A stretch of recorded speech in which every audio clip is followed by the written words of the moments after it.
Merci de nous rejoindre sur CAMNews 24 pour cette autre édition du Flash Info. L'essentiel de l'actualité, la commune d'arrondissement de Douala 1er vient d'adopter son compte administratif pour l'exercice 2012 d'une part et évaluer à mi-parcours le premier semestre de l'exécution du plan de campagne de l'exercice 2013 de l'autre. C'était ce 6 juin en présence des autorités administratives présentes autour du préfet du département du Vouri et le sous-préfet de l'arrondissement 1er et autres responsables des forces de maintien de l'ordre.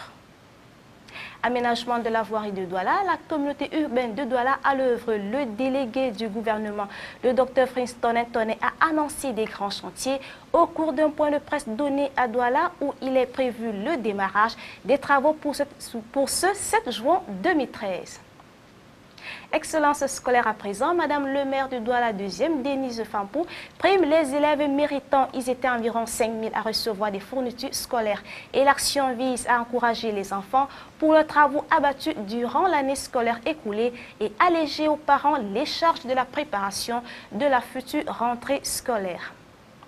De l'excellence scolaire à l'excellence agro-pastorale, le Grand Prix Paul Ngoulou et Evina vient de récompenser les meilleurs producteurs agro-pastoraux du département de l'Anvila, c'est dans le Sud Cameroun, pour leur engagement au travail de la terre. Les lauréats qui ont reçu des récompenses en nature et en espèces ont salué ce geste du promoteur et se sont engagés à mettre à profit ces dotations pour agrandir leurs exploitations et tendre vers une agriculture de seconde génération.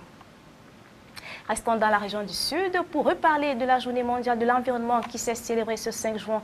Et la région s'est appropriée les défis de la préservation et de la protection de l'environnement à travers le combat contre les gaspillages, les déperditions alimentaires et l'intégration des idéaux de solidarité et de partage. Ces centres d'intérêt ont été acquis au cours de la semaine d'activité organisée à l'occasion de la dite célébration, laquelle a été clôturée par Jules Marcelin Diaga, le gouverneur de la région.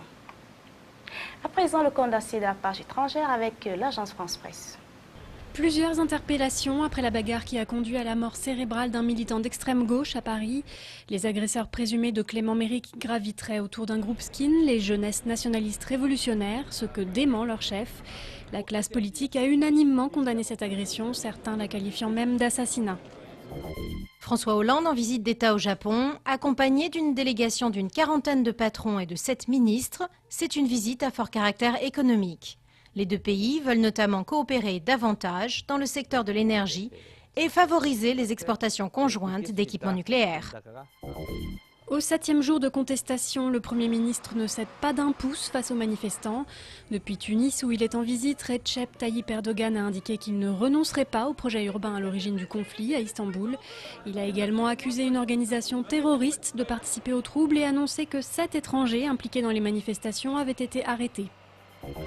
Après la victoire du régime à Kousseïr mercredi, les combats se rapprochent de la partie du Golan annexée par Israël.